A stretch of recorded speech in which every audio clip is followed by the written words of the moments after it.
Now you want to speak about my father, Papa, to the whole family. He was a terrific person, a little bit bossy, but a Kohen is always bossy. He was bossy to everyone around, but only to one person he wasn't, and that was me. He was born in Radimischl, Poland, yes, Radimischl, and he came to Germany as a very young child. I don't remember how old he was. I don't, but he was married to my mother. They had a very happy marriage. He didn't have a shatran, and the Seide was smart enough to ask him if he likes his friend's sister. And he says, dropped his head, and he says, yeah. In that case, we will write, the Seide said, we will write Motze Shabbos Noyim. You will go to a color instead of going to a girlfriend. One day, we found out that all the Jews, Polish Jews of Germany, are being back deported to Poland. He didn't try to get away with it. He wanted to send me back, send me back. And he was sent back to Poland with his father-in-law. Originally, when Papa was sent, and all the Polish Jews were lined up at the train, and they went to Poland. Over there, they couldn't get in, and they couldn't get out. That was Spongine, and it was a no-man's land. He went to the German consulate and says he has to finish his business. And they said that he has to put money as a collateral, and he says that's no problem. And he left. He knew very well he'll never see that money back, but he wanted to be out of there, and he paid the money, and he went to Poland.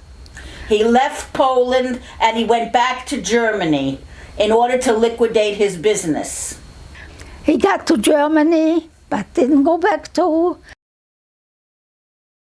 Papa didn't speak French, didn't know French, couldn't read the newspaper in French. So he went every morning to the service. He didn't have his tefillin and talis anymore, because he took, rather than talis, he took a child by each hand. And he wanted to save that child.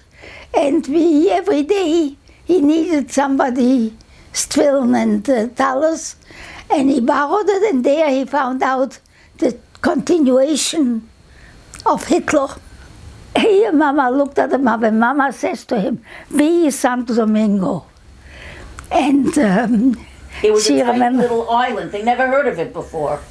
And they showed her, "Here is Santo Domingo." And she says, and Papa said, "Look, Hudis, here is America, and here's Santo Domingo." So she says, if we are going to be there, which is close, on the map to America, we're going to be there.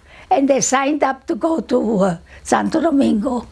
And we were 5 years in Santo Domingo, or 3 years, 5 years, I don't remember. They were on a boat going from Portugal to Santo Domingo. It was Pesach time, and we got matzahs, but the boat sunk. And Papa sent a telegram to his cousins in America.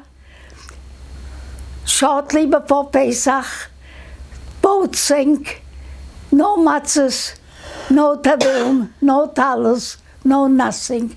They sent with a first mail address.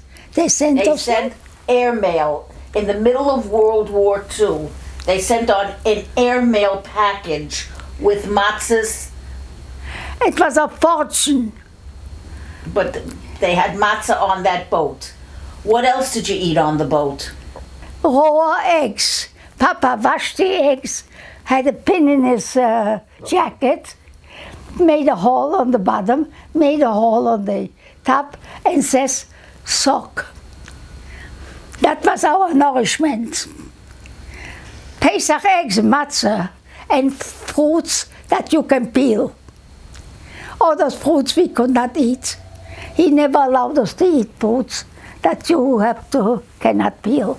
There was a scheuchet there, and the first day that Papa went to school in the morning, went to the men's room in the morning, he sees the scheuchet is shaving his face with a knife. He comes out of there and he says, "Hooders, we don't even have a scheuchet anymore."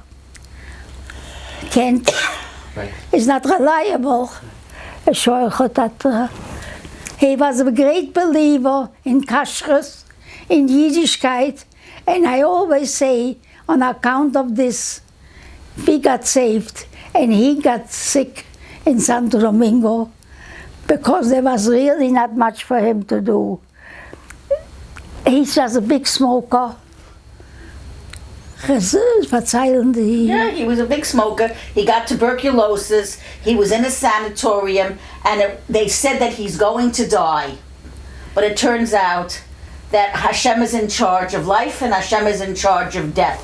And he lived, and he got off of Santo Domingo, and they got to Cuba. We lived 3 years in Santo Domingo. But then you went to Cuba. And Then in we Cuba went there to was Cuba. Yiddishkeit. And he gained a lot of weight. Mama took care of him. He gained a lot of weight. And the doctor says, "You're not going to die from your lungs, from what you gained, and You're the gonna die milk from that your you stomach." drank. You're going to die from your stomach." He outlived the doctor. I went every morning to the farm to get kosher milk. I came with my pot, and they had to milk it in my pot. Papa should have an aliyah, and alle Jiden should have a revier.